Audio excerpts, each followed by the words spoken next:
What can I do to start integrating my own shadow? I feel the darkness, but end up bottling it up. How can I start being more assertive in a controlled manner? That's exactly how. You can start by being more assertive in a controlled manner. Well, what are you mad about? Write it down. And like, be kind of comprehensive about it. Or maybe talk to a friend. I would say write it down, but you can talk to a friend. Write down everything that makes you angry. And you're going to think, well, some of those things that make me angry are stupid. It's like, yeah, probably. That's not the question here. We're not trying to figure out if you're reasonable or not. Of course you're not, because who is? So you're not. So write down everything that makes you angry. Okay, so what'll happen then is you have a comprehensive list of what makes you angry, and the first thing that you'll figure out is that some of those things just shouldn't make you angry. It's like time to grow the hell up, you know, and get over that. But then there's other things on there, and maybe you can talk to someone about that. You think, well, this makes me angry, should it? You talk to someone, they say, no, you should, that's you. You should just grow up. But, you know, so maybe that's 10% of the things that make you angry is just because you're undisciplined. But then there'll be some other things that make you angry because you're being taken advantage of, or you're allowing yourself to be taken advantage of, or you're taking advantage of yourself, or you're not objecting when someone else is asking you to do something you don't really want. Like there's something going on. And so with those things, you figure out, well, what would you rather have?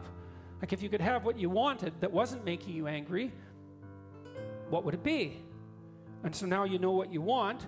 Well, then you think, well, let's take one of those things that I want and see if I can ask for it. And the woman who asked this previous question, maybe she has to go to her husband and say, look, I need you to spend 15 minutes after dinner with the kids so I can, you know, be alone. Would you do it for 15 minutes or 10 minutes? Or would you do it for 10 minutes like 3 times a week? You know, you have to negotiate. What's the other person willing to do? You need to know what you want and need. And then you need to communicate it to them, and then you need to negotiate a solution. And that's how you get more assertive. And you start small. You get more assertive by telling the truth, right? I'm irritated and annoyed that this isn't happening, and here's something that you could conceivably offer me, and this is what I'm willing to do in return, and could we see if that works?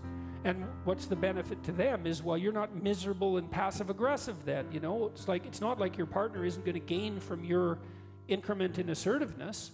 It's not a zero-sum game. You could both gain, like truly, because wouldn't it be a lovely marriage if your wife could ask you what she wanted and you could deliver, and you could ask her what you wanted and she'd deliver, and both of you were happy about that? Like that could happen. Not always and in every situation, but you get a long way down that road if you're careful, you know? So tell the truth about what you're angry about, but also tell the truth to yourself about what you want. And then start with little negotiations in that direction, and you'll get better and better at it. It's really worth doing, because otherwise you carry around all that resentment, and that's horrible. That's no way to live. It makes you sick, and makes everyone around you sick, and it makes you old, and makes life miserable. And that's another thing to think through, because you think, well, I'm afraid to say what I want. It's like, fair enough. Who isn't? How afraid are you of not saying what you want? Well, I'm used to that. Well, that doesn't mean it isn't horrible. You're just not accounting that as a risk, and you should. There is the risk of saying what you need, but there's the risk of not saying what you need. And if you have to pick between those two risks, man, pick saying. Then at least you have a chance, and so does your partner. You know, lots of marriages, you see this with people. The one person is deeply unhappy and angry, and the other person really has no idea why. Now, they may have, you know, done what they could to remain blind to the problem, but often the other person just has never told them, you know, here's what's wrong and here's what I want. They expect them to know or something, and people just don't. They're just not that bright, you know. It's like, you'd know if you loved me. You'd know what I needed if you loved me. I bet, how many of you have said that? Because the right response to that is, no, I'm stupid. You have no idea. I'm so stupid I married you. How much do you think you can expect from me? I can barely do what you tell me to do, much less guess what it's supposed to be. So, like, give me a break and tell me what I can do badly that might be vaguely pleasing to you.